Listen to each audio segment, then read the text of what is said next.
Hey, what's up, fellas? I'm Malicious Female Fan Steve Malicious here, back with the Weekly Tech Tussle for week ending November the 20th, 2021. After a couple of weeks off, I had some family business to attend to. I would say we're back and better than ever, but I would not like to lie right at the top of the video. Of course, the Weekly Tech Tussle, a roundup of stories that didn't necessarily warrant videos of their own, but still things that I wanted to comment on and hear from you in the comment section down below. So it's the Google Pixel edition with some Samsung sprinkled in there. So let's start right off. The Google Pixel Fold canceled. So I guess they put out a leak or something like that on the XDA developers forum. They had it on there that whatever parts or whatever prototypes or whatever they had been building, they basically stopped. They just said, we're done with it. Makes sense from a business standpoint because there were plenty of people. I don't care about the size of the minority that may have been holding out.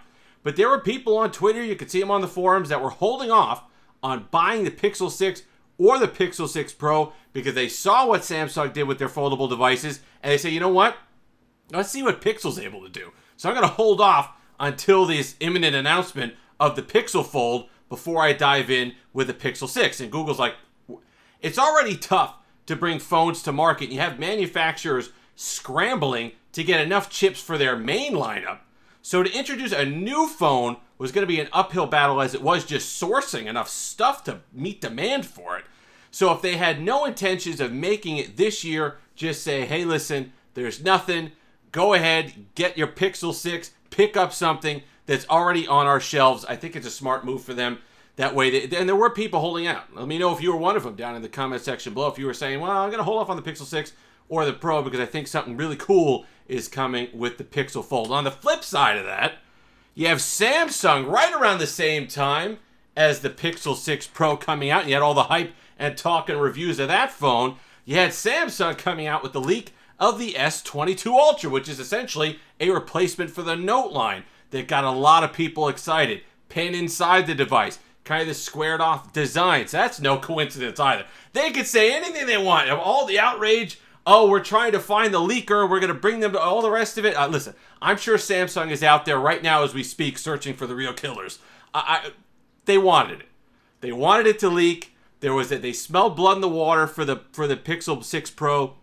There were some things still about it that people were unsure of, that they were catching up. Some of the software stuff, the difficulties with Android 12. They're like, you know what? Let's seed in there that we have this S22 Ultra coming that's basically a Note that everybody wanted last year, and we'll see if we can maybe get people just to hold off until February or January, late January, when we're able to release or at least announce that device. And even though Google did something smart with that announcement of canceling the Pixel Fold, or at least telling people they're holding off on it for now, it's basically like Moore's Law with Google. For every one thing that they do right, they have to do something stupid. What is it, every 18 months that the computing power change? Same thing with Google. They have to do something stupid as well. And that would be the Google Pixel 6 press announcement or press statement when talking about the fingerprint reader. And they essentially gave us the old, it's a feature, not a bug, and the Steve Jobs, you're holding it wrong, by saying that the reason why the fingerprint scanner takes a little bit longer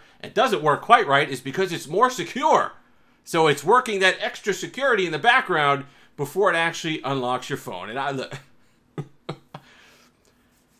you don't say anything. You don't say anything. Either it's something that you're going to be able to fix in software and you work overtime on it and you do so quietly, or you say nothing. By coming out and saying something like that, it's basically a slap in the face to people. You're telling us we're stupid. Because if you use it, I've seen so many videos on Twitter of people doing it just over and over and over again, saying, oh, it works. It works. Look, it works. Yeah, it's going to work if you do it 20 times in a row. The problem becomes when you don't, you lock the phone, you go away for a minute, then you come back and you catch the raise to wake or the always on display animation mid-change or something like that, and nothing registers on the fingerprint scanner. So it's not a problem with the speed. When it works well. It's just, I believe you kind of catch it in the wrong spot. It's like you catch it off guard. There's a bit of lag. I think it has something to do with the raise to wake or the always on display animation transition that kind of locks out the fingerprint scanner for a moment. Because as much as I rag on Google, I really don't think that they put a bad optical scanner in there. I don't think they'd be that stupid to just put one that's just poor quality. But if you're sitting there, and the internet, listen, Twitter's undefeated. They caught on it right away. If it really was about security and making the fingerprint scanner more secure, you would have went with an ultrasonic one like Samsung did. So you know what, Google? Fix it if you can. Like I said, I don't think it's a problem with the hardware. I think it's a software issue with animation transitions. Fix it if you can. Fix it quietly. But don't come out on Twitter and call people stupid. If you've made it this far, like, comment, subscribe, all that fun stuff. Until next time, have that Steve-alicious day.